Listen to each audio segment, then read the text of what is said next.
Welcome to Biz Wire.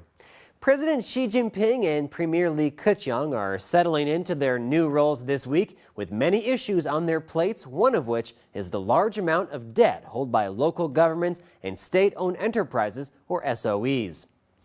China is known as a nation of savers, and individuals generally are, and the central government's finances are also likely in good order and boasts over $3.3 trillion in foreign exchange reserves, including $1.3 trillion in U.S. treasuries. But local governments keen to stimulate growth in their home districts have gone on what many describe as a spending binge, especially since the financial crisis which began in 2008 to prop up local employment and industries. Big infrastructure projects and fixed asset investment has been one of the main drivers of GDP growth that officials have relied upon to give Beijing the numbers that it wants. Newly appointed Finance Minister Lou Jiwei said that China would regain budgetary balance in a few years as external conditions improve and the government's domestic expenditures are better regulated. Lou said China should establish a strong and balanced fiscal system, but that the deficit is relatively large at the moment.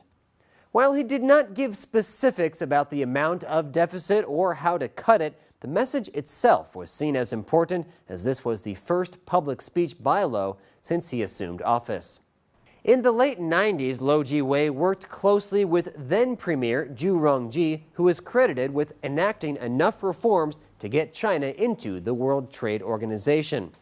The former premier is well respected internationally, and most of the buzz surrounding his protege is also quite positive. Lou is credited with helping to overhaul China's tax system before running China Investment Corporation, China's sovereign wealth fund, and is seen as a strong advocate for market reforms and budgetary restraint.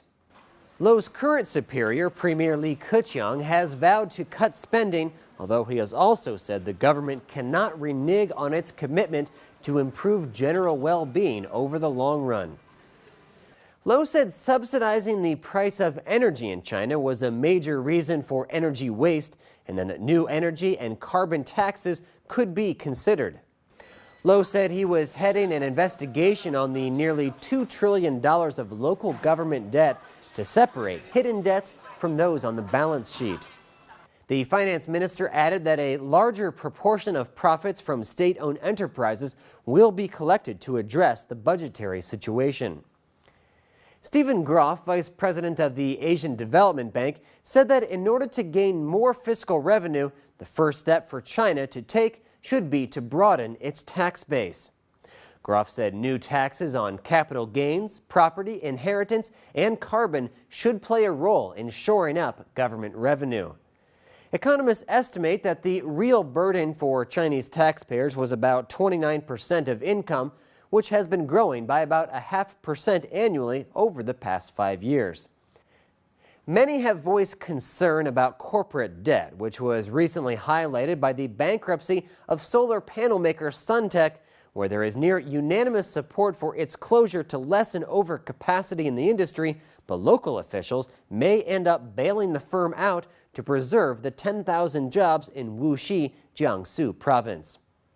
According to GK Dragonomics, China's total corporate debt amounted to 108% of GDP in 2011 and then climbed to a 15-year high of 122% of GDP last year. An important facet of China's corporate indebtedness is that many debt-laden companies are government-owned, as are the banks that lend to them. The implicit guarantees on this debt, too, suggest that the government's liabilities are much higher than its balance sheet indicates and that there's more risk of default than meets the eye. Respected economist Zhang Monan says that in order to assess China's financial risk accurately, policymakers and economists must consider the risks that lie in the country's asset structure and the liabilities that are not included on its balance sheet to get a clear picture of China's fiscal position.